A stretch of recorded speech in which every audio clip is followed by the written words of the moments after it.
I would just like to say, first and foremost, thank you so much to the incomparable Amanda Shea for even having us here, because this is a lot of work, and Amanda works day in and day out to make sure that this program and this whole operation runs smoothly. And this is really a special moment because Amanda and I met 5 years ago. And so like, this is really a full circle moment for us. So thank you, Amanda. I love you so much. So my name is Mo. I'm from New York, from the Bronx, if you couldn't tell. So I'm going to read 2 poems for you. And this first poem is called Crescendo. And I wrote this poem last year. So here we go. I am sitting at my kitchen table, bored and barefaced, drinking warmth from a painted porcelain cup. It is still here, quiet. The children in the other apartment laugh, a testament to how the walls have ears and mouths. I am painting a portrait of a moment that hasn't happened yet, alchemy in the palms of my small hands, crafting a moment, shaping it, sharing secrets with the walls. A ruckus silence like the kind that lingers in the air after the first roll of thunder anticipation. There is magic here, the same kind that's in the air when I return home to the city after a long absence in my father's land. I sing of you in the ellipses between texts. You don't know it yet, but I've never really been in love.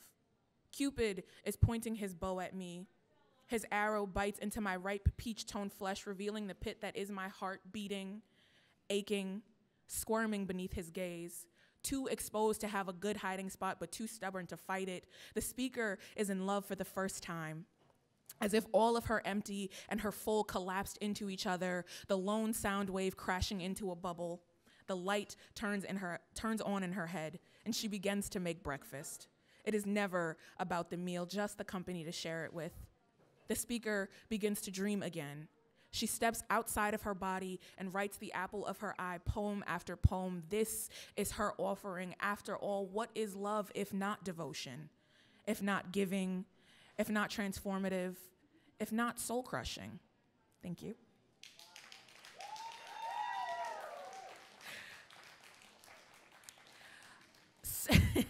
So the next poem that I'm going to read, I wrote this poem in 2017. But it's still relevant.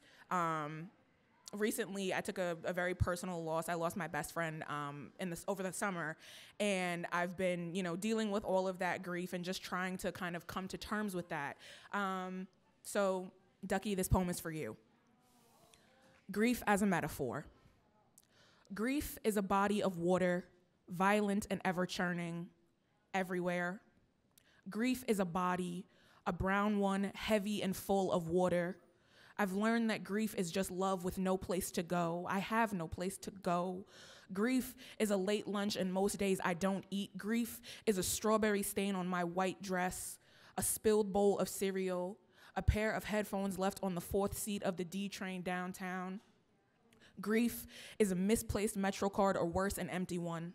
Grief is a bad job interview. Is a body that leaves. Why won't this one leave? Why is it that this body stays in my bed and hugs me tighter when my alarm breaks through the silence of the room?